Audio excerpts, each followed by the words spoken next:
Я приветствую вас, дорогие друзья, уважаемые гости и подписчики моего канала. Это прямой эфир. Семен Уралов на связи. Семен Сергеевич, здравствуйте. Приветствую, Александр. Зрителям в прямом эфире особый привет. Да, эта трансляция идет также на телеграм-канале Семена Уралова, поэтому присоединяйтесь, подписывайтесь и, конечно же, не забудьте поставить лайк. Максимальное общение с вами, вот что подразумевает прямой эфир. У нас сейчас 17:34 по Киеву и Москве, 11 июня. Вот постоянно пишут, какая дата, какая дата. Самая свежая. Если вы здесь, то это означает, что фактически вживую с вами и говорим, и обсуждаем только самое острое и интересное. Значит, вопросы, как всегда, сообщество YouTube, клуб зрителей, естественно, и, конечно же, ваши, собственно, реакции в чате трансляции. Чат трансляции, и начнем мы сегодня, ну, там есть уже опросы, мы начнем, давайте с этого, с самого, что ни на есть, острого и интригующего. Ну, во-первых, все начали резко говорить о том, что Украина побеждает в войне, потом начали это опровергать примерно с той же компанией, которая начала об этом говорить, мол, как побеждает, нет, ну почему, инициативу там где-то берем, где-то лучше стало. Но удары по Крыму, вот даже сегодня, да, очередные удары по логистике и по сухопутной, скажем так, логистике в полуостров Крым нанесла Украина. Зеленский, собственно, ну, на коне, как бы потужностью сверкает направо и налево, и в Таллине, и в Лондоне, приезжает в Украину, встречается с ЛГБТ-сообществом, говорит, мы все одинаковые, это какой-то 15 век, какие-то непонятные предрассудки. То есть в тот момент, когда там гривня доллар по 45 гривен, когда с экономикой беда, ТЦК пакуют на улицах, удары ответные российские по логистике также наносятся при фронтовой территории, он демонстрирует вот такую повестку. То есть демонстрирует уверенность, да, в Западе, в Европе. Европа говорит, будем говорить как-то с российской стороной, будем это все обсуждать. Но вопрос сегодня вот такой. А зачем Зеленскому Крым? Варианты ответов. Разрушить назло Путину. Ну, то есть цель разрушить, перебить, нанести ущерб. Второй вариант. Продать Западу. Причем тут имеется в виду не забрать и продать Западу, а может и забрать и продать Западу. Ну, короче, саму вот эту возможность продать конкретно, чтобы давали больше денег, смотрите, мы по Крыму лупим, вот мы там уничтожаем, там вообще люди, бегите. Я это слышу от ломов украинских всю неделю. Третий вариант. Это вопрос справедливости войны, то есть действительно надо отвоевывать. Справедливо, что Крым вернется в Украину, плюс у него там квартира, ну, национализированная у Зеленского, то есть, в принципе, справедливость, то есть рубится за родину, за себя. И четвертый вариант, ну, какой вообще Крым? О каком Крыме можно говорить, когда себя не на что кормить? Имеется в виду вот как возвращение Крыма в целом, как субъекта в состав Украины. Априори невозможно. Давайте с этой темы начнем. С чем вы связываете вот такое крымское обострение? К чему оно приведет? Эффектно или эффективно действует ВСУ? Если эффективность, то в чем она измеряется? И какая конечная точка, конечная цель? Ну, с моей точки зрения, в общем-то, цель по поводу Крыма была давно заявлена, что Крым будет или украинским, или безлюдным. В общем-то, я напомню, что 2014 год и вот разворачивание всей вот деятельности, скажем так, антисепарской, в общем-то, первым делом, что сделали беркута, которые возвращались из Киева, они выставили... Это еще до референдума было. Я сам пересекал, в общем-то, границу с Крымом. Она всегда же была такая очень узкий горлышко. Да? Первым делом, что они поставили, вернувшись, это поставили пулеметы и ждали так называемые, в кавычках, поезда дружбы. И никто, в общем-то, этого не скрывал. Того, что они, в общем-то, собираются провести жесткую зачистку по типу, как было 2 мая в Одессе. У них была в тот момент своя пятая колонна, на которую они опирались. Их ее неправильно называть крымскими татарами. То есть, это правильно называть, так сказать, крымско-татарскими националистами. Ну, тут я не берусь, так сказать, отвечать за народ. У нас есть беседа в рамках, была такая у нас рубрика «Будем жить». Мы общались в том числе там с депутатами из числа крымских татар, которые очень четко рефлексировали. Сейчас-то депутаты Херсонского законодательного собрания, вот до этого были в Крымском Верховном Совете, они, собственно, четко раскладывали о том, что это был раскол на радикальное меньшинство, которое сначала пытались подкупить. Я напоминаю, что одному из деятелей так называемого Меджлиса даже пост предлагали, ну, он даже занимал пост вице-премьера. То есть, в общем-то, вот эта стратегия на террор, унижение и запугивание крымчан, она не новая. Это в том числе еще на Майдане 2014 года и до этого во всех программах националистических партий была ликвидация крымской автономии и так далее, и так далее. Ну, то есть запрет русского языка, потому что Крым это был единственным субъектом внутри Украины, где особые права были русского языка и так далее и тому подобного. То есть, в общем-то, они реализуют ту стратегию, которую уже давным-давно заявляли. Просто сейчас у них появились военно-технические возможности. Если бы у них в 2015 году были бы подобные возможности, они бы с удовольствием бы это тоже сделали. Просто тогда этого не получалось. Но мы же помним, как подрывали ЛЭП, как перекрыли железнодорожное сообщение. Я еще помню, как люди до конца 2014 года, по-моему, последний поезд из Одессы, вот у меня как раз родственники и друзья должны были выезжать 30 декабря, если не ошибаюсь, на поезде Одесса-Симферополь, его как раз отменили. И они оперативно, российская сторона не отменяла поезда от Украины. Это же, собственно, Украина пошла на всю эту историю. Поэтому ничего нового не происходит. Крымчанам об этом давным-давно как бы угрожали. Вот. Ну вот, собственно, после того, как у них только появилась возможность реализовать свои угрозы, они сразу же к ним перешли. Вот поэтому ничего нового. Интересные новости приходят из Крыма, причем, знаете, тут очень много антикриза, где-то каких-то, наоборот, сгущают краски с украинской стороны. Ну, я же, в принципе, с этого начинал. Да, бегите, бегите, все побежали, понимаете. Сорван туристический сезон. Бензина нет, QR-коды не работают, их не печатают свежие, новые. Но я так специально промониторил ситуацию по разным крымским пабликам. Они говорят, слушайте, вот бензина нет, QR-коды не распечатали сегодня, нанесли еще удар по логистике, но все равно все ездят. Ну, как бы и припарковаться негде. Ну, это имеется в виду там Ялта, да, там какие-то такие города.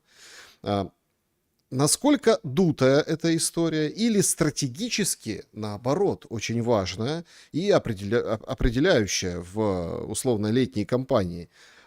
Ведь задача же какая, как объясняют украинские военные эксперты, в том, чтобы остановилось наступление и там, от изнеможения, возможно, откатились назад с юга, с Южного фронта российские войска. Как вы думаете, смысл и рацио подобных ударов и перерезаний сухопутных артерий, как скажется и в какой перспективе на продолжающейся войне? Ну, называть это перерезанием артерий неправильно. Правильно это называть разрушением инфраструктуры, причем в первую очередь гражданской. Потому что военной технике никакие мосты не нужны. Да, то есть она передвигается, если надо, по понтонным переправам. А там же, кто помнит, граница по Севашу проходит, это же не совсем море, это такие болота, правильнее их так называть. Поэтому это удары не по российской армии. Это в первую очередь террор по отношению к гражданскому населению, то есть к обществу. Это тоже многократно разбиралось и нами в рамках как бы когнитивной войны. Я убежден, что украинская сторона под кураторством, в первую очередь, Британии, как раз достаточно успешно ведет ту самую когнитивную войну. А что такое когнитивная война? Я просто напомню, что на уровне тактики это эмоциональное давление и борьба за внимание, то есть привлечение внимания к своим действиям. А на уровне стратегии это в первую очередь подрыв доверия и разрушение доверительных отношений между обществом и государством. Вот. Поэтому задача спровоцировать панические настроения, спровоцировать недовольство, так сказать, действиями органами власти и как бы, ну, некий гражданский конфликт. Поэтому эта игра в долгую. Мы находимся только в начале этой кампании. То есть пока что, ну, конечно, дефицит есть, но опять же, это я анализирую, я на связях, так сказать, с товарищами, кто находится и в Севастополе, еще кто находится в Евпатории, плюс есть новости, скажем так, не буду называть конкретные населенные пункты. Степной Крым, это, ну, севернее Евпатории, там, на 120-150 километров, был сегодня попытка прилета конкретно в автозаправку, но немножко промахнулись, вот, попали рядом, стекла повыбивали.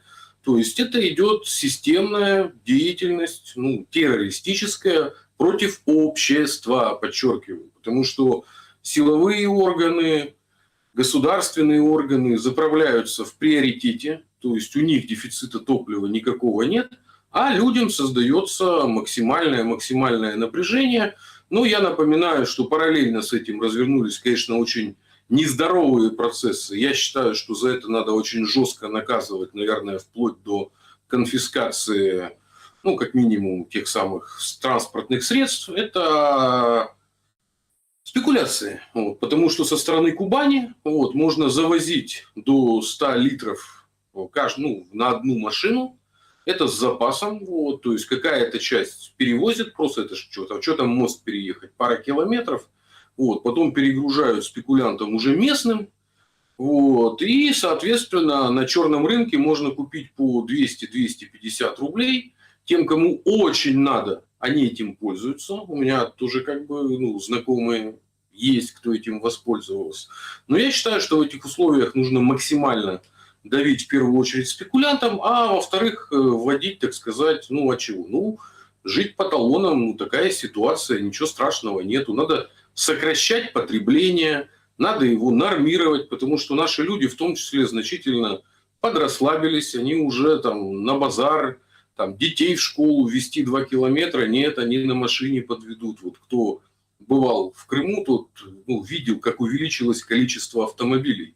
Я-то просто, как я шучу, я убежденный евпаторианин, я очень и люблю эти края, и начиная с 2014 года каждый месяц старался бывать в Крыму, ну, а в частности в Крыму западном. Да? И я увидел, как изменился автопарк крымчан. Если в украинские времена крымский автопарк это были в основном ВАЗы, ну, потом еще было много ЗАЗов, Славуты, сейчас их уже не увидишь, Таврии. Очень много было старых советских и российского производства именно ВАЗов. А потом, буквально за 15-17 год, у крымчан же какие развернулись процессы? Активно ездили на Украину продавать свои старые тачки, потому что на Украине всегда дороже был автопром, чем в России.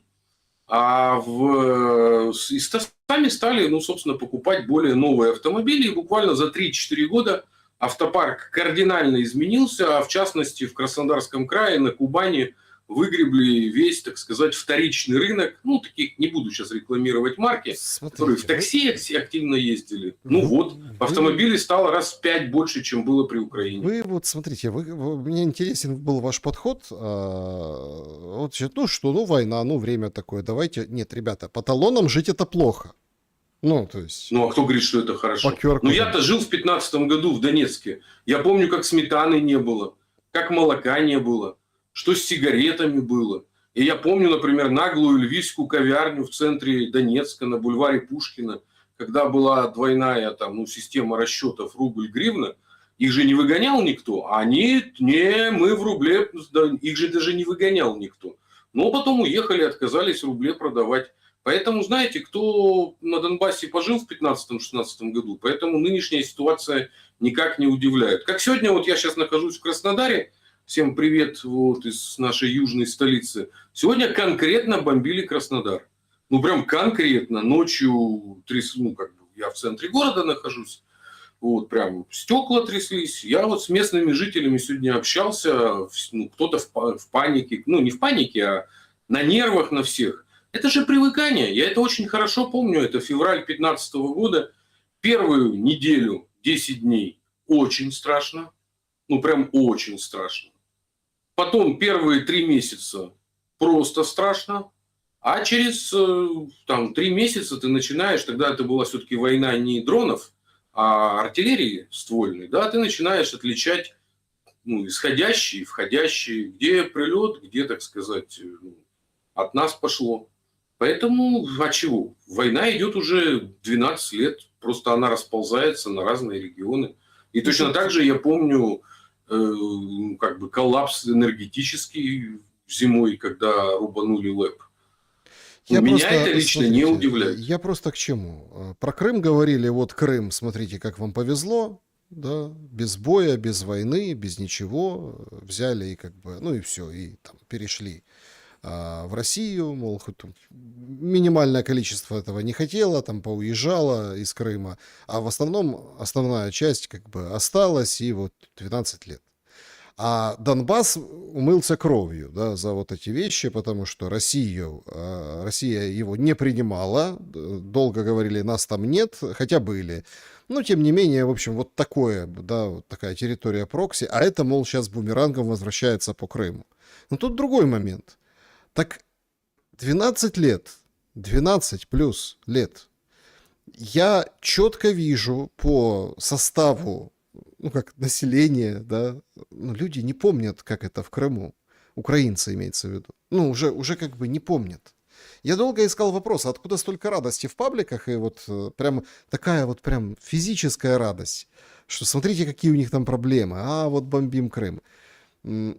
Потому что там никого не было. А если кто-то там был разок, заезжал на какой-нибудь там отпуск, два, ну, был, очень многие никогда не были. Еще больше людей были там по разу и ничего не помнят уже, как это было очень давно. То есть получается, что как раз-таки Крым, это для украинской стороны, это тоже вот такой элемент пиар-возмездия. Как политтехнолог вы можете как бы простроить вот эту историю, ну, эту связь, как играет условно власть, которой нечего продавать. Ну, понимаете, к НПЗ горящим уже все привыкли. Ну вот сейчас что-то новое, фламинго полетело. Прилетело, там, Чебоксары, ничего себе. То есть это как бы, вот видите, все говорили, что воровали на фламинго, а вот они летят и поражают. Цеха показали эти видео, фото оттуда.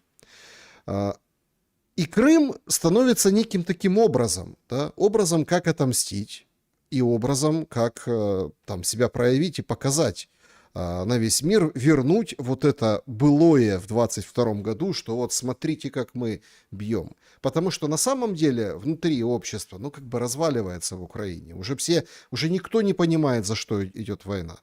Может ли это быть вот таким вот, ну, вот, ну, как бы потужно-заменителем, да, ну, то есть заменит ли вот этот нарратив, что, ах, сейчас мы перережем, сейчас они оттуда побегут, ну, вот хоть как-то, чтобы сплотить и дать какой-то смысл в войну как раз-таки для украинцев. Ну и понятное дело, насчет россиян, вы уже сказали, действительно, так и есть. Люди всегда в тяжелых ситуациях объединяются. Работают вертикальные связи, все друг другу помогают. То там кто-то в Севастополе пиццу привез на заправку. Ну, потому что у них был бензин, была пицца, а как они будут? Привезли, угостили, там же большие очереди, когда выстраивались. То кто-то друг другу помогает, кто-то там бабушек, кто-то еще кого-то возит. То есть у кого есть такая возможность. Это бесспорно. Но насколько вот этот гнев и канализация этого гнева как раз-таки на Крым поможет Зеленскому в его стратегии и планах? Поможет. Но я бы не обобщал, как и всегда, говоря про украинцев или жителей Украины, если правильнее говорить, которые разбросаны уже давно за пределами, в том числе Украины. Это нужно для того, чтобы удерживать то самое, как мы определили, нацифицированное меньшинство. То есть кровожадных кликуш. Это вот мой, так сказать, авторский термин. Вот. Кто не знает, что такое кликуша, это древнерусское слово, посмотрите, это вот люди, которые своей истерикой вы могли заводить всю окрестность. И вот эти вот кровожадные кликуши, вот, усиленные с помощью медиатехнологий, они своим ором, своими истериками, они забивают, так сказать, весь эфир и оглушают все остальное общество. Этих кровожадных кликуш, если мы отталкиваемся от социологии, ну, скажем так, до вот, СВОшной, ну, когда можно относительно еще было верить, потому что сейчас-то понятно, все ангажировано, их от 15 до 30% от региона к региону.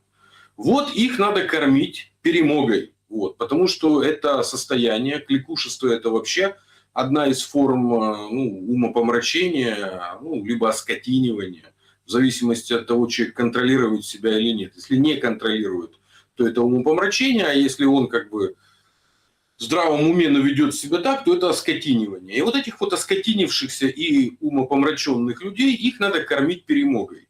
А перемога приходит из двух, я напоминаю, источников. Наше общество, хоть и разделены государственными границами, а по факту являются сообщающимися сосудами. А мы же помним, да, из уроков физики, как уровень воды. Поэтому чем больше зрады в обществе нашем, тем больше перемоги в обществе, вот, ну, в прослойке вот этих кровожадных кликуш или нацифицированного меньшинства на пост-Украине. Причем не только на территории бывшей Украины, но и в том числе за пределами. Мы видим, что больше всего кликушествуют те, кто, ну, так сказать, сам эвакуировался, а оттуда продолжает гнать перемогу. Да. Поэтому это закон когнитивной войны, никуда мы от него не денемся. Перемога нужна, а ее давным-давно не было. Я напоминаю, что со времен проваленного контрнаступа, ну а давайте просто себе вспомним, как это было вот почти полгода, когда накачивался контрнаступ, уже отрезали Россию от Крыма, уже ну, все, уже в Ялте, кто там кофе собирался пить или когда он там, через 2-3 месяца один из ваших собеседников сколько говорил там, на 2 недели осталось ракет в России. Ну, так же было во время контрнаступа. Ну вот обращаем внимание, что все те, кто гнал вот эту вот когнитивную волну перемоги 2-3 года назад, вот на протяжении 3 лет находились в страшной зраде.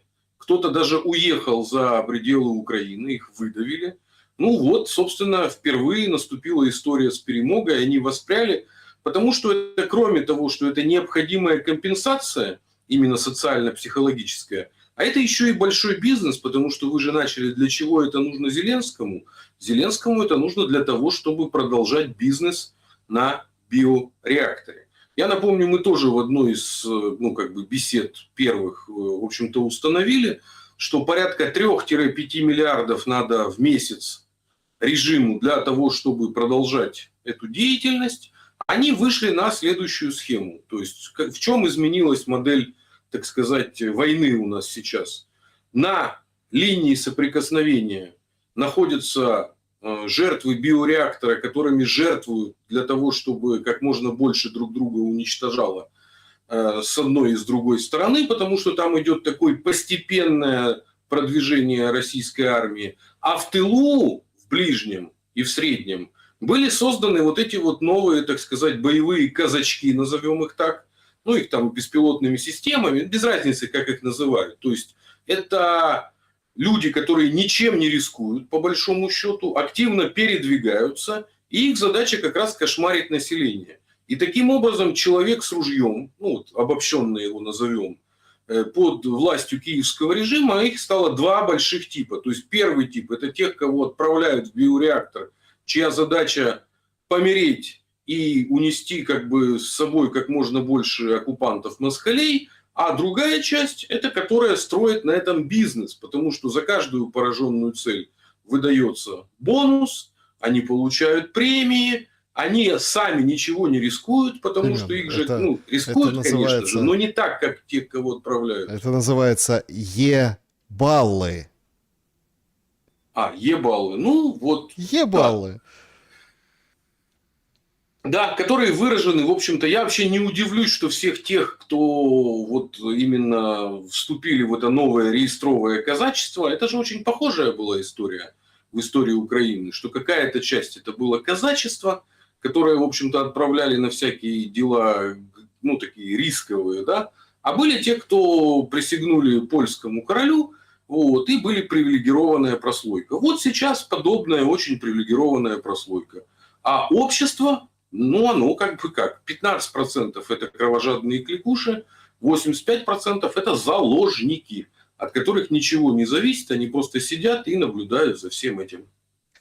Сегодня послы, как это, Е3, да, ну, самых больших стран Европы в Москве, прибыли к заму Лаврова, что-то обсуждали. Ну, официальная информация от МИД Российской Федерации, мол, ну, как бы, Россия донесла свою позицию. Все, ничего такого. То есть мы не знаем, о чем они там говорили, и почему именно сейчас, и почему вот так.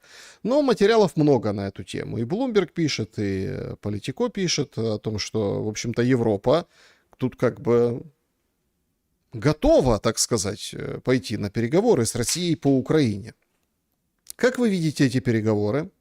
Это все как бы цирк и шоу, да, то есть одной рукой выделяем деньги, воюем, другой рукой, вот смотрите, мы готовы с позиции силы говорить, мол, давайте заканчивать по линии соприкосновения, контингенты направим, безопасность обеспечим, вот это вот все, там, репарации, ну, как бы такие посылы, очень такие мощные, с позиции как бы проигрыша российской стороны, вот они сейчас в прессе фигурируют.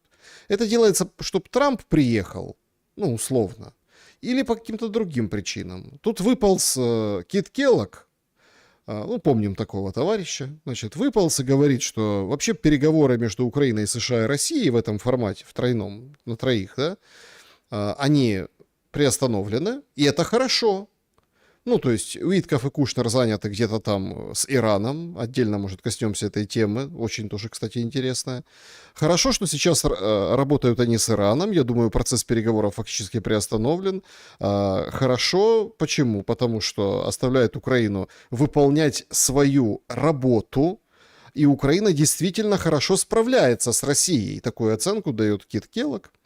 Ну, а то, что там Россия может нападать на Европу, это, конечно, преувеличение для отвода в глаз. Что вы думаете по этому поводу? Есть ли рацио именно в момент вот этой остроты? Опять-таки, остроты. Я подчеркиваю, что как ни кричит там, сегодня День беспилотных систем, вышел Мадяр, рассказал, что 300 там с чем-то тысяч уничтожено или ранено российских военных, ну, типа, живой силы. Безвозвратные потери, там, 300-е, 200-е за год, мол, это только моя беспилотная система это делает. Как не выходили, не кричали, что вот смотрите, мы попали там в Севастопольскую панораму, вот смотрите еще куда-то. Лупят точно так же и по украинской стороне. И тоже заправки, и тоже там большегрузы, и тоже фуры, и все, то как бы... Просто это не так, ну, подсвечивается, да, и, ну, что там в каком-нибудь там Харьковской области непонятно где, как... Вот же главное. То есть тут красиво играют. Есть ли в момент вот этого пика эскалации ну вот какой-то проблеск переговорного процесса, и почему его вот Келлог хоронят и все остальные, и Европа включилась уже?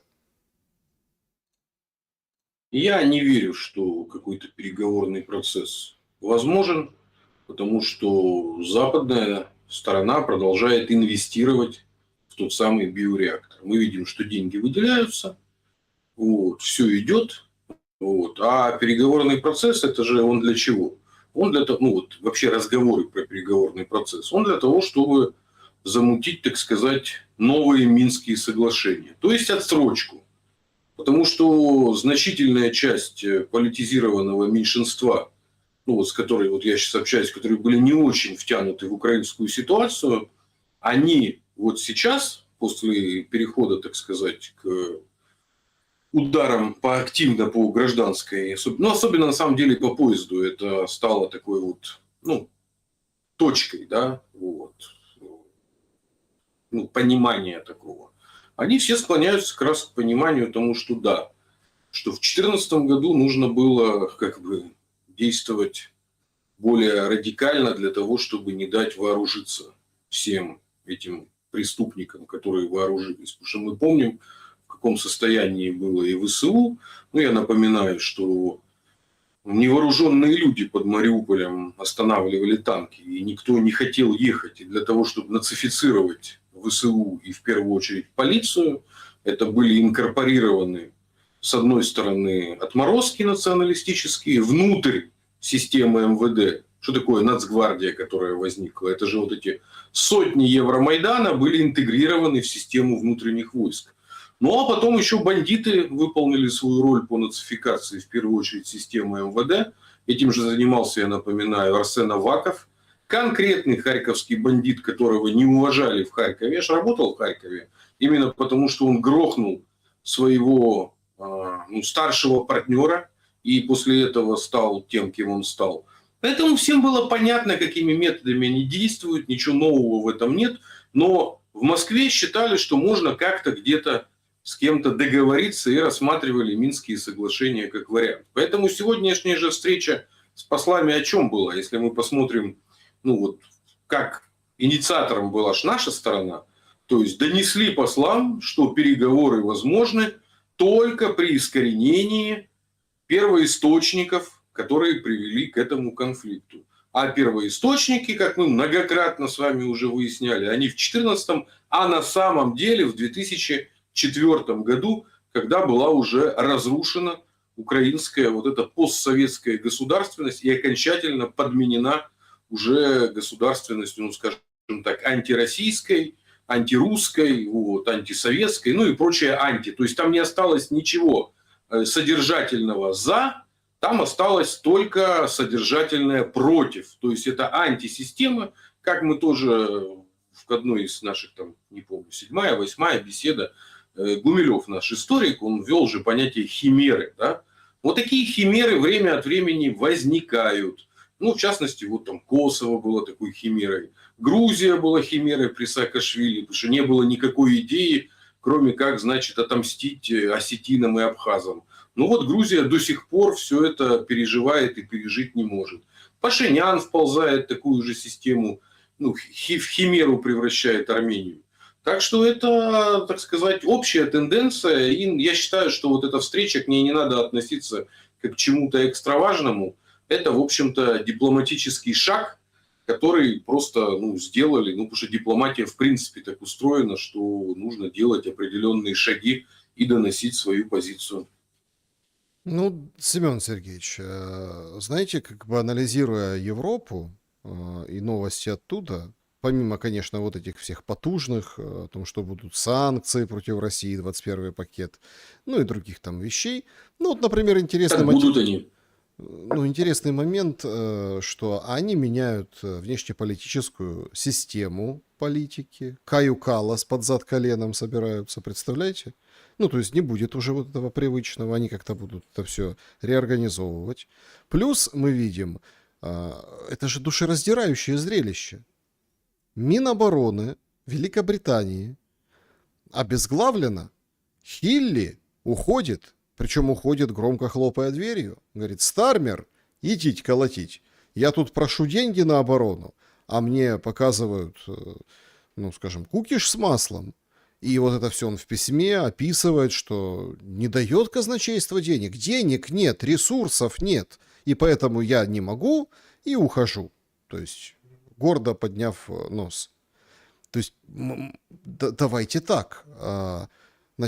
Украина считает, что Британия, как он с королем фотографируется, Зеленский, как он по Европе ездит по Северной, как он со Стармером в этой Евротройке, они планы выписывают, что Европа сильна, могущественна, консолидирована, что Трамп уже не нужен, мол, пошел вон Трамп, да, он фактически так Зеленский любит выставлять и препарировать ситуацию.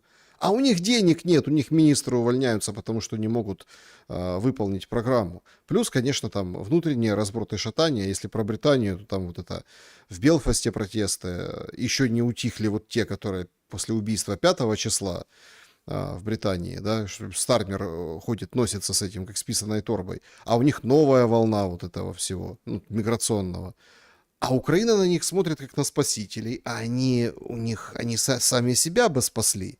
Плюс газа не будет в достатке. Сейчас хранилища такие полупустые, непонятно, как они будут его забивать, этот объем газа, да, откуда брать. Хотя, конечно, многие догадываются, откуда брать, в том числе и из России, другим путем. Но, тем не менее, проблемы нарастают. И если, например, можно плюнуть на экономику Украины, мол, ее нет, что там уже? Давайте плюнем.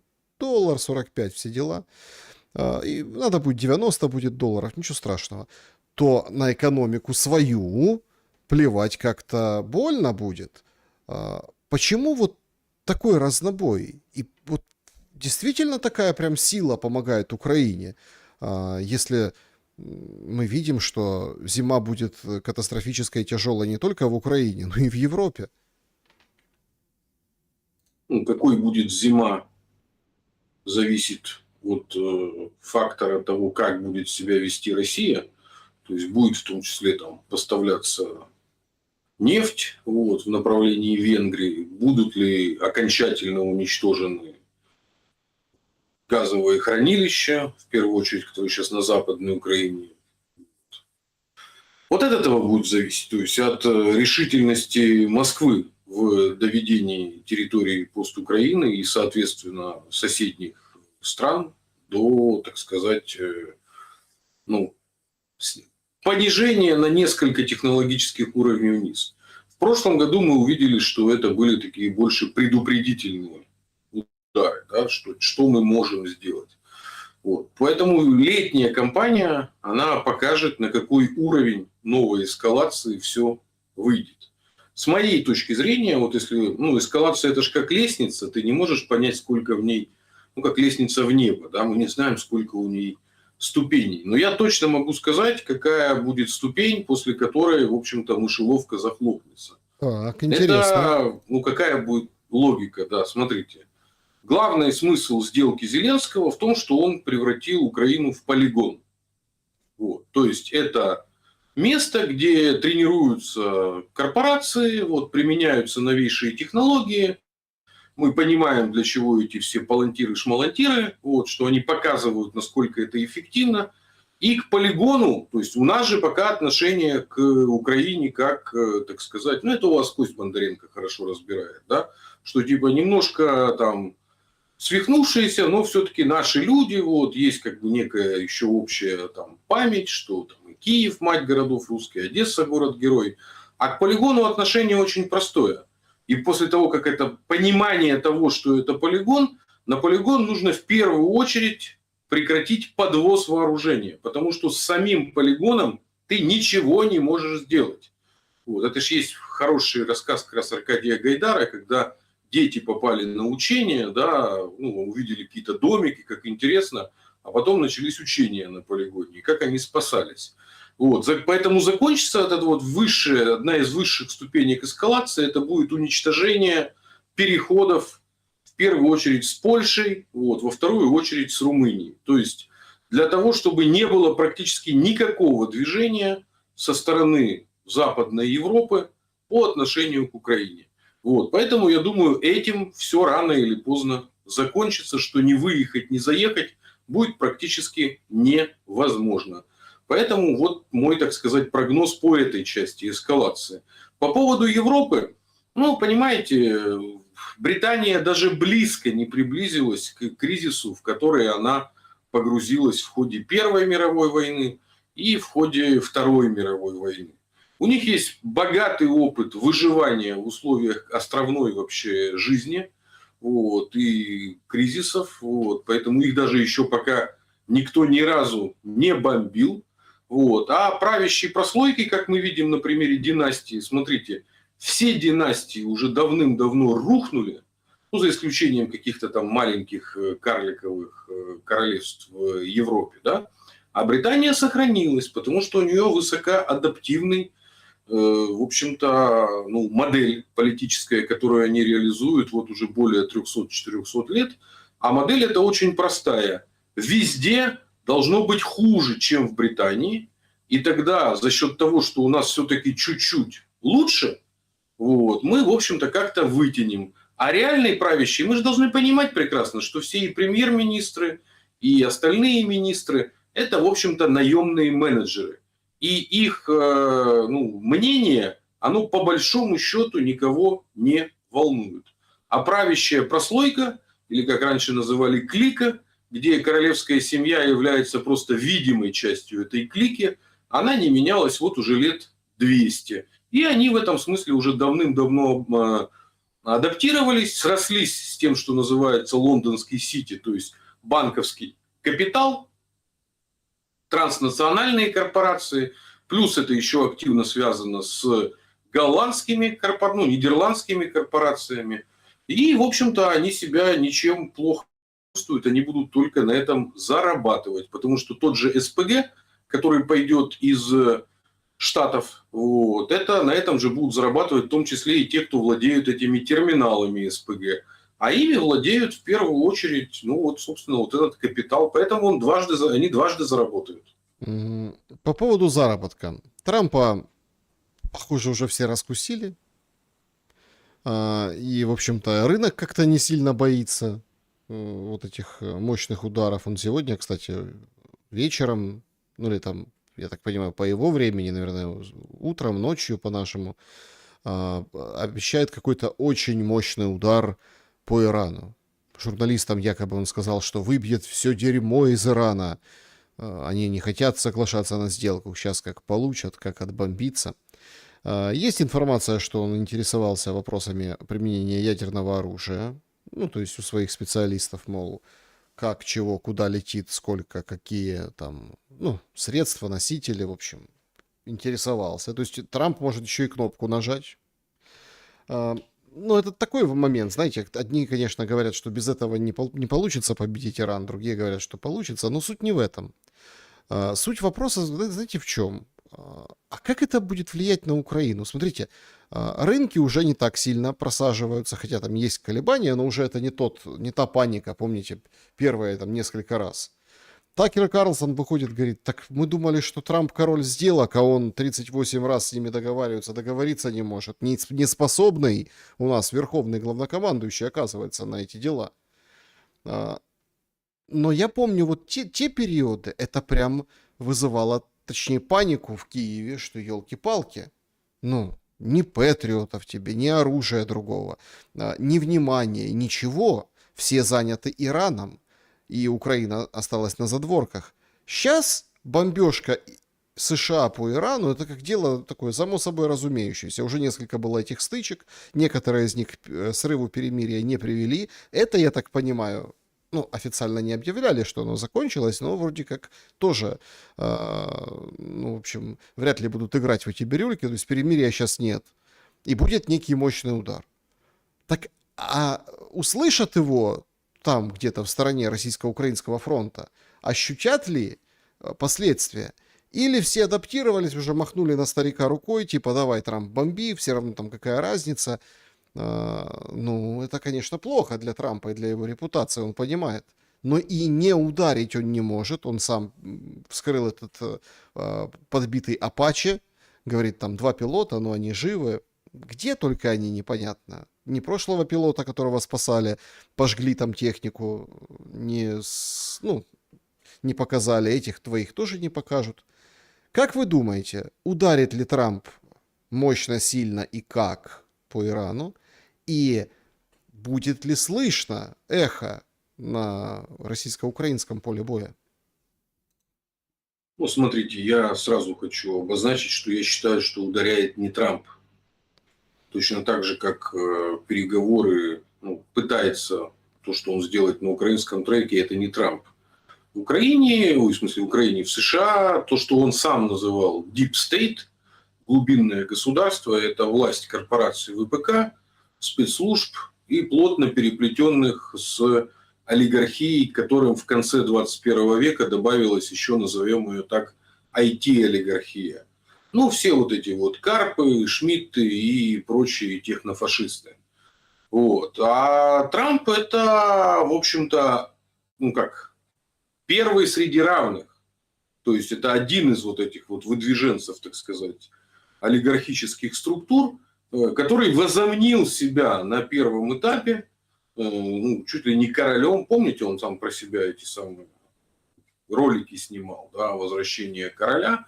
То есть он возомнил себя полновластным правителем иного типа, не такого, как в США обычно есть. Поэтому, что бы он ни говорил, а собака лает, караван идет, а вот эти вот мощные силы, которые, в общем-то, вкладываются в войны постоянно, а я напоминаю, что США вели войны постоянно на протяжении всего своего существования. Вот. И при каждом президенте они начинались просто так, как Трамп, тут у вас в этом смысле товарищ Димура это хорошо раскладывает, что там есть еще определенные как бы эго, вот, поэтому он готов просто повышать ставки. То есть просто никто раньше так резко не дергался, вот, ограничивались мелкими, ну, более мелкими конфликтами. Поэтому, скорее всего, его доведут до ситуации, когда надо эскалировать еще больше. Будет ли это оружие ядерное, неядерное, мы не знаем.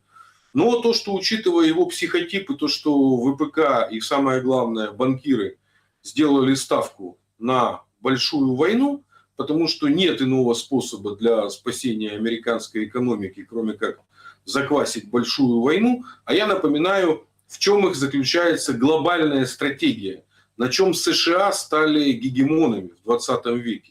То есть они оба раза инвестировали и поддерживали войну в Евразии, назовем это так, в широком смысле этого слова. Для чего? Для того, чтобы богатые, скажем так, там, интеллектуальные элиты в том числе, убегали в США. То есть на этом вообще вся была их модель основана. Что в Старом Свете жить невозможно, и они являются единственным островком безопасности. У них все-таки прецедентное мышление, вот, у них и право, в принципе, прецедентное. Если у них 2 раза получилось это реализовать, почему оно не получится в 3-й раз? И они сейчас заняты тем, что они поджигают то тут, то там. Не везде получается. Я напоминаю, совсем недавно был госпереворот в Непале. Мы уже подзабыли об этом, да? А там он явно был с использованием как раз этих всех современных цифровых технологий. Для чего был Непал, да. как раз... Молодняк вышел, по ТикТоку все распространялось, и все со смартфонами. Да. А это ж как раз на границе Индии и Китая, я обращаю внимание. Тайваньский кризис продолжает заквашиваться. То есть у них задача поджечь как можно больше войн по типу украинской или иранской. Они же не с Ираном воюют. Они же еще больше лбами между собой сталкивают королевства арабские и Израиль. То есть поэтому, да, для того, чтобы повысить уровень эскалации, они будут готовы чем-нибудь ударить. Не знаю, ядерное, не ядерное, тут уже вопрос как бы второй. Но да, они будут способствовать эскалации. Семен Сергеевич, давайте, футбол же сегодня начинается. То есть чемпионат мира. Ну и что? Все же плюс-минус здравые люди говорили, что не надо никаких войн. Наоборот, перемирие, все немножко там утихомирятся. А мы видим, что Украина и Россия не играют, конечно, на этом чемпионате мира. Россию не взяли, а Украина не прошла. Но Иран-то играет, и вообще весь мир, который следит за всеми событиями. Надо, чтобы на хорошей ноте все прошло. А тут как раз начало чемпионата мира, а Трамп обсуждает ядерное оружие и самый мощный удар, который выбьет из Ирана все дерьмо. Это я цитирую Трампа.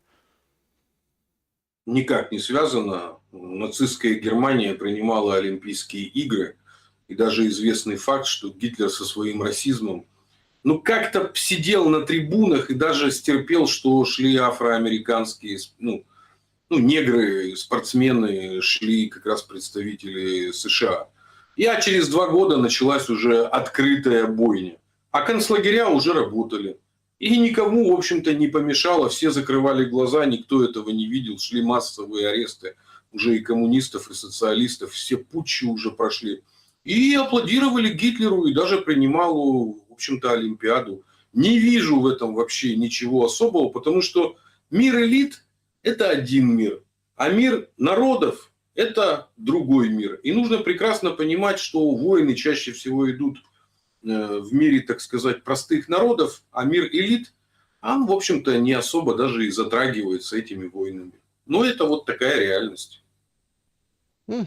С точки зрения реальности на территории Украины, насколько я понимаю, что эта вся риторика потужности, плюс подергивание. Вообще, конечно, соседи такие разные у Украины в этой ситуации. Вышел румын, этот смешной руководитель государства, Дан. Он смешной, мистер Бин такой, знаете, сам по себе. Вышел и сказал, значит, мы требуем от Украины, чтобы они в свои эти морские дроны зашили, программку или микросхемку самоуничтожения. отклонился дрон и самоуничтожился. И ты так сидишь, думаешь, елки-палки, то есть вы, получается, сами как бы защищать свои порты и свои вот эти, ну, территории морские, воздушные не собираетесь. Вы требуете от Украины, чтобы она включила режим самоуничтожения. Выглядит и звучит это заявление как хохма. Ну, то есть это конкретно, если брать соседей румын. Соседи поляки вон устроили. Не нравится им. Как прицепились, как давай вот это вот с этими, ну, героями УПА в названии одного из подразделений, которое Зеленский дал. И вроде как уже там инсайдерски, тихонечко сообщили, что там он готов переименовать и переименует. Прям проблемы. Ну, чтобы Белого Орла государственную награду не забрали, и вообще там проблем никаких не было. Но почему-то летает пока из Кишинева все равно. Ну, тоже показательный момент. Хотя в Жешуве стоял его самолет, и оттуда он добирался по миру. Получается, ну, очень странная история. Ну, Беларусь, вы видите, что происходит. Да, втягивают в войну, как могут. Даже отправляют там журналистов, Громадского, они там опрашивают народ. Ну, как вы там, ну, что там? Говорит, да ничего. Ну, как бы, как было, так и есть. Единственное, что сейчас надо ехать, получается, чтобы официально через Польшу. А так, там сестра, там брат, все, в общем, все это осталось. Как вы думаете, да, будет развиваться ситуация с вот этой эскалацией в контексте соседей? Потому что соседство какое-то уж очень то идеологически враждебное, то вот эти промахи, удары, как какая-то странная реакция. Если была бы вообще никакая, тогда бог с ним, а то как бы странная реакция. Видно, что война в Украине начинает создавать угрозу и для тех, кто как бы Украине помогает. Не повод ли что-то изменить? А с другой стороны, а что эти соседи могут изменить, когда центральный сигнал идет из Брюсселя? Ну, я думаю, что восточноевропейские элиты еще не осознали до конца. Хотя кто-то начинает понимать, что стратегически сценарии, они тоже должны в этот биореактор потом залезть. Просто их развели же на чем? Их развели на том, что мы сейчас все вместе руками Украины, так сказать, замочим, ну, или говоря политологическим языком, нанесем непоправимый ущерб России, а вам даже делать ничего особо не надо. Ну а что, вы просто предоставьте территорию, бабки вам тоже придут, так сказать, все будет нормально, а дальше все за вас сделают. Но это же просто как и любая черная дыра. Она расползается во все стороны. Это, подчеркиваю, подобная была ошибка, когда раскармливали, ну как ошибка, они делали это осознанно, когда раскармливали того же Гитлера, вот. Почему поддерживали всякие там профашистские режимы в той же Восточной Европе. Они думали, что их это не коснется. Но тут же просто как один мне мудрый казах сказал еще в 2014 году, я был на конференции в Актау, это бывший Шевченко, там, кстати, прямо на берегу Каспийского моря стоит роскошный памятник Тарасу Шевченко. Он прям очень красивый, такой вот на всех ветрах. И вот он мудрую мысль сказал, я на всю жизнь запомнил, что это загорелась степь, и теперь главный вопрос, куда пойдет ветер.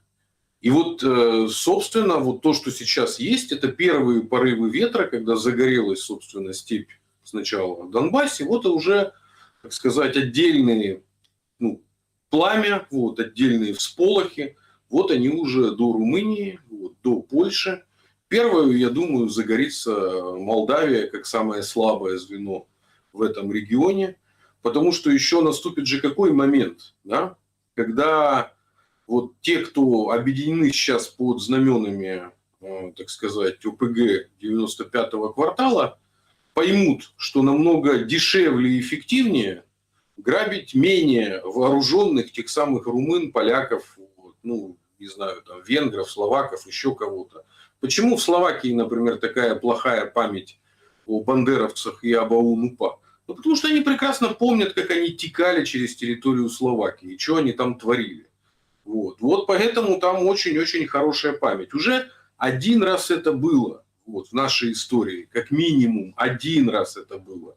В общем-то, оно начинает повторяться, но пока что, подчеркиваю, пока Россия вот в этой лестнице эскалации догоняющая, то создается огромная иллюзия перемоги, вот, она создается много где, вот, и пока эта иллюзия будет иметь место быть, то те, кто зарабатывают на биореакторе, они будут считать, что этот бизнес вечен, что можно всю жизнь, так сказать, на этом зарабатывать, сделать карьеру, за это время прикупить себе домик где-нибудь там в Италии, в Испании, еще где-то, заработать и свинтить, тем более, что такого шанса никогда не было. Если мы посмотрим на всех этих героев, так сказать, поднявшихся начиная с АТО и потом вот уже периода, так сказать, СВО или как это, повномасштабного вторгнення.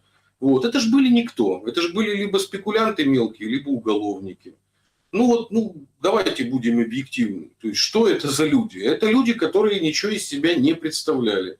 И только ситуация войны, это как пена, которая всплывает. Вот это, там же нет даже кадровых военных. Давайте посмотрим. Да, все эти мадяры, потом все эти Азовы, потом вспоминаем начало АТО, Аваковы, в том числе ряд там ваших собеседников, которые в 2014 году пытались Мариуполь там подграбливать и захватывать. Вот, конечно, никто. Они ничего из себя не представляют. И не представляли. Это у них единственный шанс. Это, в общем-то, такое казачество в плохом смысле этого слова. То есть об этом много же. Мадяра. Черная Рада об этом кулеша. Да, вы Мадяра вспомнили, он сделал заявление, во-первых, там обращение делал, заявил уже позже, у него сегодня же праздник, первый раз Украина отмечает День дроновода, День беспилотных систем, мы изолируем Крым в ближайшем будущем, сравнил удары по транспортным средствам российских оккупантов на незащищенной трассе с охотой на куропаток в открытом поле. Прям излучают они все вот эту, скажем так. Все по классике. Это точно так же, как они считают убийство советского генерала, сейчас просто вылетело из головы, ОУН-УПА, засаду когда устроила, памятник же в Киеве, которому стоит, как же, освободитель как раз, Ватутин. один из Украины. Ватутину, да, они ж убили его из засады, но если мы почитаем все... Была, да. Да, а если мы почитаем их, так сказать, пафос, который они вокруг этого разгоняют, они из этого чуть ли не великую армейскую победу. Убили из засады. Я напомню, началось вообще все с убийства журналистов. Помните еще периода АТО российских? Андрея Стенина, так, по-моему. Надежда Савченко сейчас... по этому делу, кажется. Да. Сколько было радости у пропагандистов. Да? Ой, все, российские журналисты теперь являются... мишенью, это перемога. Точно, Савченко на этом выползла. То же самое. Просто я не знаю, почему у нас до сих пор не начали охоту на первых лиц, так сказать. Я на это ответа не имею. Вы так Ватутина вспомнили. Слушайте, а что сбили звезду с стеллы город-герой Киев? Смотрите. Затем... я не понимаю. Затем же, зачем Булгакова снесли? Перемога ж нужна какая-то. Нужно унижать. Я напоминаю, нужно еще свое общество унижать обязательно. Вот эти 15-30% кровожадных кликуш, они не только с русней воюют, они еще воюют с внутренней русней. Но вы же как человек, которые попали под санкции и под прочие эти самые истории, и как унижают, они же в первую очередь против своих воюют. И вот это и является главная причина, не причина, а главная характеристика украинской трагедии. Это не только с Россией война, это война со своими. Вы понимаете, в чем дело? Тут какая война? Зеленский и тут всех победил. Там был форум, там, где он говорил, что ЛГБТ, в общем, мы все такие, как и вы, толерантно надо относиться, все дела. Он сделал очень интересные, скажем так, слова сказал. Интересные с точки зрения времени, да, в котором мы живем. Цитирую. «У нас дети очень умные. Когда они видят российский контент, они его перелистывают. Но мы не можем запретить им смотреть российский контент, потому что у нас просто нет собственного продукта». И в этой его сентенции, в этом построенном ответе на вопрос, комментарии, да, я вижу как и духовитость, так и обреченность, Ну, так Ну, еще дайте гроші. Да, так Дайте гроші на контент. идиотизм, понимаете, Семен Сергеевич. А, Как вы думаете, вот сейчас развивается какая-то вообще дичь несется насчет вот этих, скажем так, моментов, а ты вот по-русски говоришь, не говоришь, а ты вот там... Сейчас лето же, отпуска, сейчас очень много там девушек едут с детьми там по всяким курортам и говорят, вот тут русские есть, а вот тут русских нет. Всякие, скажем так, вот эти мовные вещи, которые сейчас искусственно, прям видно как по заказу, да, скажем так, распространяются. И вот такой ответ Зеленского. Вот оно же вроде друг с другом не сочетается никак. Тем более все знают, что Миндичи, и Ермаки и все на свете, все как бы по-русски общаются. Да и сам Зеленский тоже общается по-русски. Откуда это берется? Ну, это берется из простейших вообще основ политтехнологии и коммуникации. У вас тоже среди собеседников. Так как попал в ваш, так сказать, инфопузырь, то переслушиваю многих собеседников. Они Золотарев, да, есть такой собеседник. Он же четко это объясняет у вас многократно. Острая эмоция, она лучше всего продается. А острые эмоции – это вот ненависть.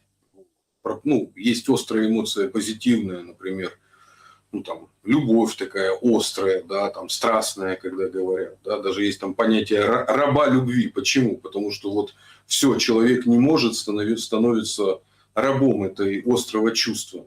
Поэтому задача Зеленского производить вот эти самые острые эмоции. Я напоминаю, что он в первую очередь ведет войну когнитивную, потому что войну реальную ведут другие люди. Мы это тоже многократно разбирали, что Украина была захвачена на уровне спецслужб. Ни для кого не секрет, что орудуют на высшем уровне британские специалисты, американские, ЦРУшные. Вот. Местные являются просто исполнителями. А Зеленский в этом смысле, как в анекдоте, да, то есть кормите обезьянку и как бы, приборы не трогайте. Вот. Его задача производить острые эмоции и давать вот такие вот подачи для того, чтобы наносить с одной стороны когнитивные удары, а с другой стороны, чтобы закатывать когнитивные волны. Почему он про контент начал выражаться? Ну, потому что как раз у молодого общества Украины, у него другой взгляд. Это даже социология, даже официальная показывает, что молодое поколение наименее политизированное, вот, что оно не особо и верит во все эти националистические идейки, а те наблюдения, которые я веду, общаясь с представителями молодого поколения, ну, вот, нашего общества, ну и белорусское тоже я интересуюсь. Ну вот, например, во всяких онлайн-играх продолжают общаться, и даже есть совместные команды любительские. Но там введено табу на вот вопросы как раз идеологические, политические. Люди знают, что там кто-то из Киева, кто-то из Харькова, да? Вот. Параллельно есть там из Питера, из Минска, играют в одной команде уже там 5-7 лет. Просто есть табу, по этой поводу не общаются. Ну и такое, и наше общество тоже молодое, наименее политизированное. То есть, если мы посмотрим на проценты, например, поддержки СВО по поколениям, то мы увидим, что у поколения вот, там, 25 минус наименьший процент поддержки СВО. Поэтому нужно политизировать эту прослойку. Ее нужно тоже превращать, так сказать, в кровожадных кликуш, чем Зеленский занимается, потому что у него нет никакой стратегической функции, кроме как в когнитивной войне, с одной стороны, он же изображает из себя Давида, который борется с Голиафом, да, ну, то есть с огромной Россией, ну, либо как там царя Леонида, который, так сказать, стоит в Фермопилах и противопостоит огромной персидской армии. А с другой стороны, его задача постоянно возбуждать эмоционально часть общества для того, чтобы она отправляла другую часть общества в биореактор. Вот и все, никаких других. Больше-то он ничем не управляет. Деньги не его, технологии, ну как бы не его, управление вооруженными силами тоже он не осуществляет. Он только играет в сериале и продолжает это делать, ну как вот ваш собеседник Кость Бондаренко постоянно напоминает, для того, чтобы срывать аплодисменты. У него контракт, он на работе. Понимаете, Семен Сергеевич, это все было бы, конечно, хорошо, по поводу молодого поколения, контентов, вот этих всех вещей. Сегодня разлетелось видео из Николаева. И там вот это, понимаете, это вот... Я не могу просто его показать, потому что, ну, YouTube не любит такие видео. Значит, Николаев, там какой-то торговый центр, кафе, там парковка, люди ходят, ну, в общем, да, и крутят какого-то дядьку. Ну, спокойно все. Они такие военкомы, там 3-4 человека, расслабленные, собственно, все, уже его приняли, руки за спиной. И тут вырывается какой-то пацаненок в оранжевой футболке. На вид лет 20 плюс-минус, может даже подросток, ну такой, ну как бы парень, молодой, очень молодой. Они уже как бы, знаете, в таких глазах уже людей повзрослее, там, что 18 тебе, что 20, что 22, ты как бы все равно какие-то дети, ну дети, да. И он врывается в эту, как говорится, движуху, отметелил 3 ТЦКшников. На 4-м как-то он там споткнулся, тут его начал шокером что-то бить. Ну, в общем, ничего страшного, то есть, ну, он не призывной. Он их всех отметелил. Тот, который мужчина, убежал под шумок. А это снимают люди. Ну, это открытое ну, как бы место. И там мужики и постарше, и ну, там, помоложе. И говорят, слушайте, а парень молодец. А он с криком «отпустите моего батю» начал их бить. И все, они от неожиданности, ну или от того, что вообще, ну, вот такие ТЦКшники, короче, получили люлей, этот убежал, тот им еще и высказал после стычки, ну когда уже все, уже отбил, получается, мужика, что высказал, что вы не воюете. И это вот как раз-таки вот эти, ну как, молодые ребята. Ну, то есть не вот эти с кастрюлями на голове, которые там приварили и рассказывают, что как это Украина... Ты должен на украинском языке. Не, Николаев все по-русски, как бы навалял, вымандил и, в общем-то, спас как бы мужика и все. А люди вокруг говорят ему, а он герой, этот хлопец. То есть он герой. Он один, не побоявшись никого, вступил с этими мужиками в ТЦК, в драку и, в общем-то, освободил того, кого они, собственно, принимали. А тут еще в конце вот этого эпизода, когда уже все понятно было, чем закончилось, еще и герань пролетела сверху. Ну это просто картина какая-то, понимаете, идиотизма. И это все 21 век, и это все век вот этих искусственных интеллектов, технологий, прогресса человеческого, доступности любой информации. То есть свобод каких-то. Понятно, что там цифровое рабство это дело такое, это отдельно там можно об этом говорить, но это, ты же свободен, ты же, ну, ты не закрыт ничем. И вот в этот момент прогрессивного 21 века мы наблюдаем такую картину. Ну, прям какой-то Оруэлл чистой воды. А парень, ну, вот кулаками отбивает другого от этих людоловов. Пока ему там Зеленский рассказывает, что ЛГБТ это хорошо, а контент у нас просто нет, поэтому русские смотрят. Как это остановить? Ведь это уже связало поколение. Я вот, когда мы про Крым говорили, ну, на это намекал, что люди уже не понимают, что такое ласточкино гнездо и все остальное. Ну, там, и как там проехать, как в Херсонес попасть, да. Сейчас, тем более, он вообще изменился. То есть, один раз я был в Крыму, в Херсонес, ну, тот еще. А сейчас же реставрировали, сейчас по-другому все там выглядит. И, ну, собственно, этот музей там у моря. Как это все, как вот перевернуть шарики, которые заехали за ролики? Ох, такой глубокий вопрос на отдельную и не одну беседу. Ну, для начала квалифицируем ситуацию. Вот то, что вы описали, это как раз и есть модель общества. То есть 2 меньшинства. С одной стороны, это были ТЦКшники, с другой стороны, это был этот парень, а все остальные это были зрители. Да. Вот обращаем внимание. То есть никто ж ни ТЦКшникам не побежал помогать, да, хотя, может, там же и патриоты были, ну, в кавычках, да. Вот. И наоборот, так сказать, парню тоже никто не дернулся.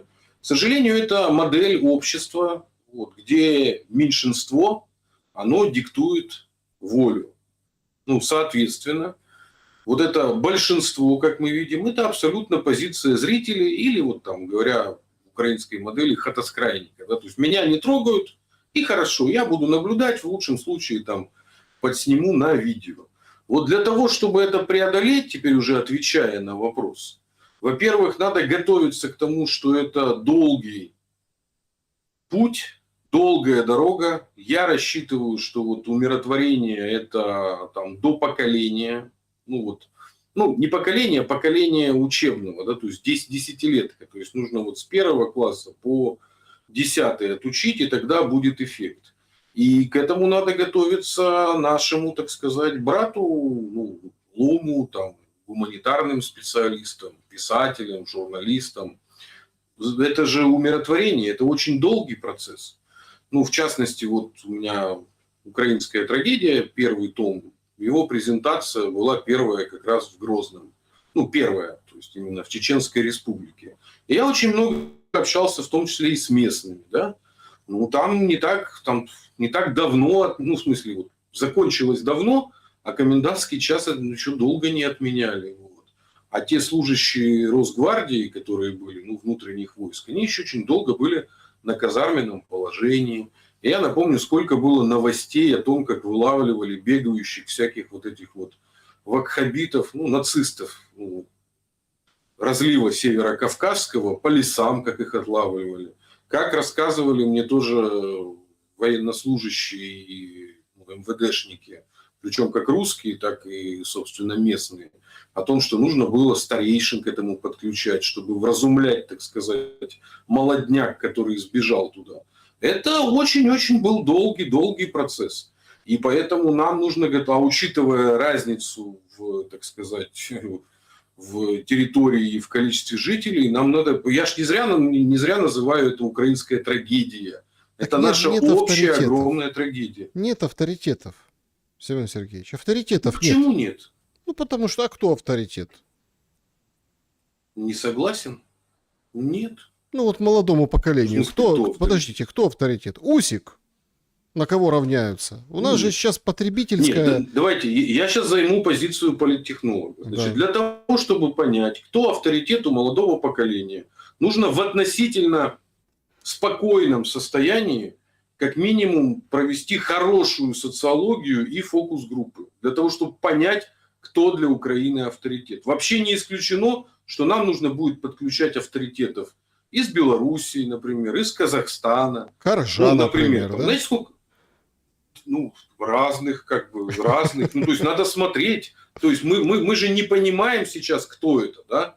То есть надо смотреть, вот, ну, и понимать, кто авторитеты, выбирать их. Ну, а почему там, вот, например, смотрите, вот как проходило прекращение гражданской войны между красными и белыми, в том числе, вот, какую роль Булгаков выполнил, да? И почему товарищ Сталин так всячески поддерживал, в том числе, Белую гвардию, да? И ее показывали, хотя там же, казалось бы, симпатичные белогвардейцы, да? Но они не противные, они не карикатурно мерзкие. Ну, именно потому, что это реализм дан для того, чтобы показать трагедию, потому что огромное количество заблудших есть людей. То есть не все, так сказать, стали преступниками.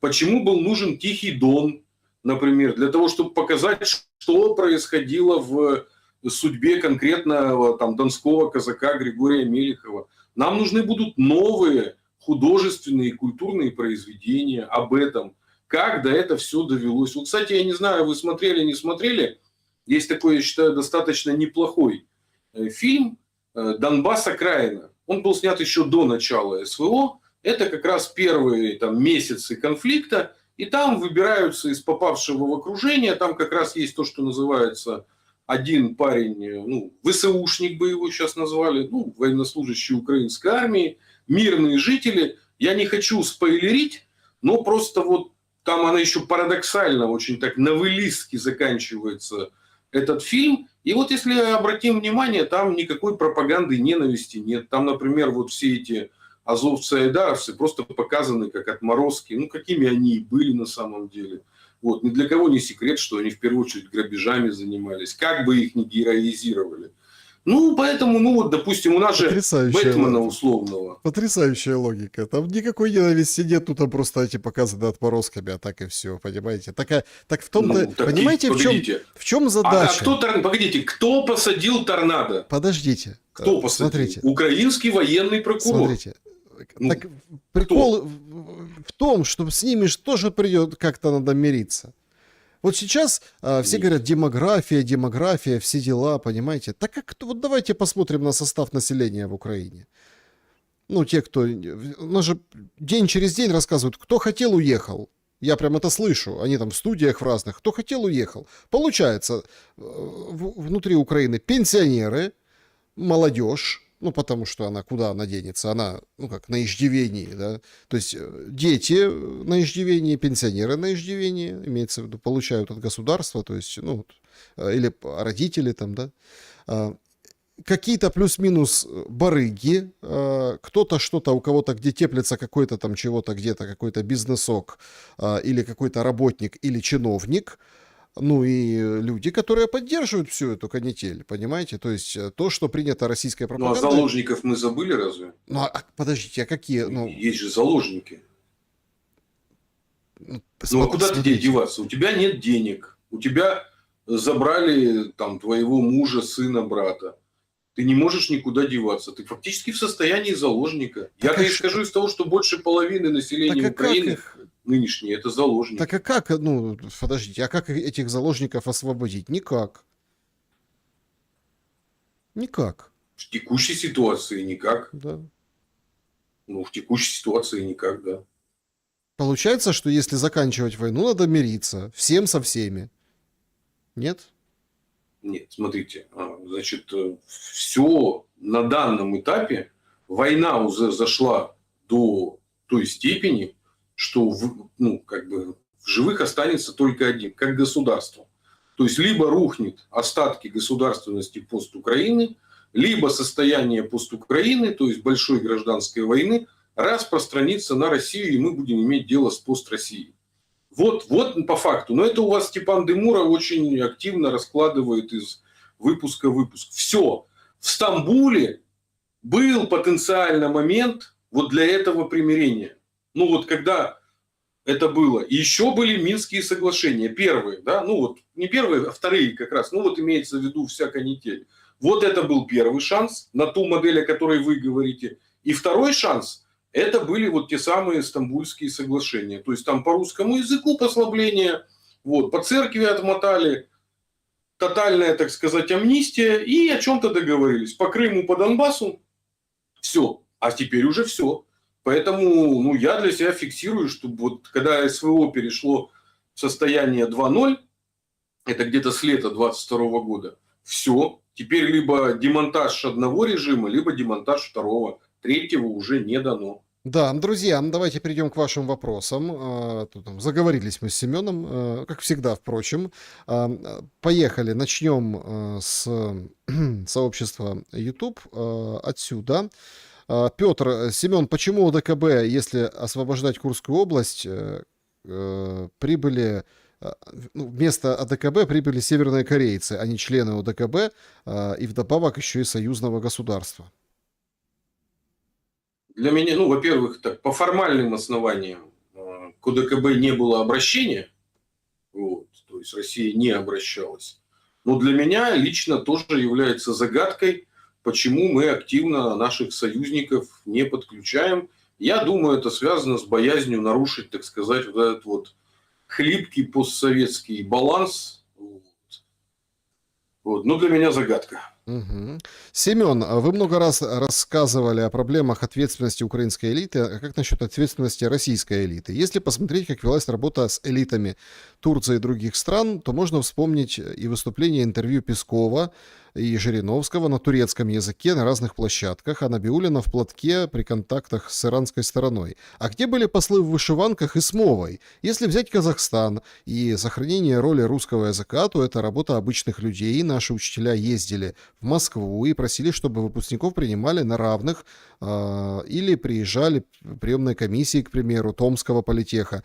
То есть это заслуга простых людей, а вообще не элиты. У нас на постсоветском пространстве, я считаю, кривая политика. Она связана с чем? Она связана с тем, что в России экстраполируется модель, что вот все соседи – это маленькие, так сказать, России. И поэтому нужно договориться с начальством, а начальство дальше, то есть с государством, оно с обществом уже разберется. А вторая история, это вот у меня была такая маленькая заготовка, она как раз к этому вопросу. Это как раз про ответственность российских элит и вообще про нашу родовую травму. Я сейчас читаю прекрасную книжку, вот как есть «Тихий Дон», про донское казачество, вот в этот период с войны 905 считай, года до революции гражданской. А есть отличная книжка про кубанское казачество. Там, кстати, все герои с фамилиями Толстопят, Попсуй Шапка, Бурсак. Ну, вот такие вот прям, как на Украине до сих пор сохранились. И вот буквально короткая цитата, это вот «Как ничего не изменилось». Вот глава 1912 год, книжка называется «Наш маленький Париж» Виктора Лихоносова, всем рекомендую прочитать. И вот 912 год, цитата. «В этом году были старые и новые праздники, и самый торжественный из них – 100-летие Отечественной войны с Наполеоном. На Бородинском поле поставили павшим французам красивые памятники, и русские люди ходили возле них с той забывчивостью о чужой жестокости, которая отличала Россию. Об Александре Первом, вошедшем в Париж с казаками, писали в юбилейные месяцы гораздо меньше, нежели о Наполеоне. Анекдоты, рассказы о корсиканце, как он спал, чем лечился, каких женщин любил, были занимательнее страничек о Кутузове и Багратионе. Такое странное время. Нынче Россия готова к войне как никогда, похвалился царь в эти дни. Ничего не меняется. У нас все время мы смотрели все время в сторону Запада с открытым ртом, восхищались ими, а он в это время на постсоветском пространстве прокладывал все эти мины. Мы многократно разбирали, как нам вернули всех бандеровцев, всех этих лесных братьев под видом демократии и расставляли, в общем-то, на всем постсоветском пространстве, включая Россию. Я напоминаю, что Чубайс, один из авторов, так сказать, разрушения России, он, в общем-то, даже иноагентом у нас не объявлен. Угу. Это так для чистоты понимания. Так, по поводу Запада вопрос от пользователя. Добрый день, Александр, Семен. Вопрос. Почему наши ломы и политики говорят, что мы воюем с Западом, а Запад с нами посредством Украины? А дипломаты все время пытаются призвать воюющий с нами Запад обратить внимание на нехорошее поведение Украины. Какой-то когнитивный диссонанс. Мы с Западом таки воюем или пытаемся им доказать, что Украина плохая? Это наша общая трагедия. То, что мы разбирали, что мы индейские племена, которые между собой конфликтуют, и надеяться, что можно подключить, так сказать, белого господина в качестве арбитра. А белые господа, в общем-то, потирают руки и зарабатывают на том, как индейские племена друг друга взаимоуничтожают. Это наша общая русская трагедия. Если война так и не объявлена ни одной стороной, каким образом может быть победа или поражение, мир или перемирие? Ну, война вообще очень редко объявляется. Это связано со всякими ООНовскими правилами и нормами, что как только одна страна объявит войну, на нее в том числе посыпятся уже автоматом ООНовские санкции. Те же Штаты никому войну особо не объявляют. Вот. Это, ну как она сейчас называется, гибридная война. Ну, ее можно назвать еще неофеодальной. Мне больше нравится вот эта модель, когда вот бароны между собой воюют, а король, так сказать, их потом примиряет и, в общем-то, даже кому-то одному помогает. Но это и в истории Руси было многократно, когда там князья между собой чублятся, вот, а их потом высший киевский князь как-то типа примиряет, а в результате они попадают под его все большую зависимость. Это реальность неофеодализма, о которой говорят, что, скорее всего, 21 век – это век вползания в тот самый неофеодализм, как такую особую общественно-политическую конструкцию, о которой мы забыли. Какая новость! Вы что? Это вот прям... Значит, даже две новости. В центре Таллина установили первое в Эстонии модульное укрытие. Это те, которые, как в Украине. Представляете? В центре Таллина сразу раз зашел в этот...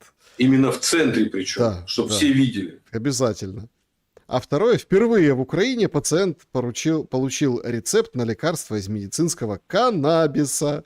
Важный шаг на пути, так сказать. Это то, Это то, ради чего все делалось. Потом еще маковые плантации засеют. Это точно. Так, чат трансляции подключаем, друзья. Семен, здравствуйте. Что вы думаете насчет того, что в свете попыток украинского режима вернуть украинских мужчин домой из ЕС, Россия и Беларусь, стоит им открыть свои двери для них или хотя бы организовать какую-то помощь?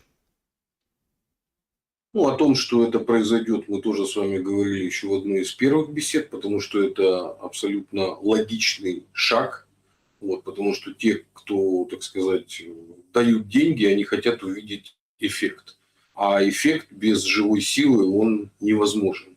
Это первое. Второе, насколько мне известно, запрета на въезд нету. Да, есть фильтрация. Кстати, в Беларуси тоже есть фильтрация. Ну, то есть, имеется в виду, проверяют, кто ты, что ты, где ты, как ты. Вот, ну, пожалуйста, въезжай, какие проблемы. У меня, кстати, много знакомых, ну, не много, а какая-то значительная часть, те, кто еще вот сначала сидели в ЕС, потом постепенно перебрались в Белоруссию, в Россию. Ольга, добрый вечер. Говорят, Европа готовится к войне с Россией, а Россия готовится? Хоть законы на случай войны приняты для начала? Ну чего там, сегодня сообщили, что возле Финляндии какую-то базу расчистили, построили с нуля. Готовится, что же, наверное. Не, ну, конечно, идет, так сказать, подготовка к большому конфликту. Вот, вопрос, с кем и как он будет. Я напоминаю, что у нас, например, в Арктике мощнейшая группировка, ни у кого такой нету. Вот. Ну и плюс я напоминаю, что до тех же США и вообще до той же Британии самое близкое время подлета это как раз через Северные моря. Ну, у нас же, кто забыл, Земля имеет форму шара, да, и как раз на полюсах расстояние намного ближе. Поэтому нас еще ждет в районе Арктики какой-то большой конфликт. Но я думаю, что это как раз для этого Финляндия, Швеция и вступала в НАТО. Мгм. Вопрос, Семен, я из Цхинвала. Границу с Грузией откроют или нет? Это нужно сделать или нет, по-вашему? Привет Схинвалу, моему любимому городу. Я даже 45 лет туда специально ездил встречать. Это единственная, вообще республика Южная Осетия, это единственная республика, где во всех главных городах есть улица Сталина. Поэтому я всем рекомендую побывать именно в Южной Осетии. Но насколько мне известно, в том же самом Ленингоре, это самый отдаленный район Южной Осетии, в общем-то, в Тбилиси местные жители, как ну, и наоборот, можно было ездить. Но там при местной, так сказать, регистрации маршрутки ходили, я сам их лично видел. В магазинах Ленингора я покупал там грузинские сигареты, грузинские какие-то батончики. Это было еще в 2010 году.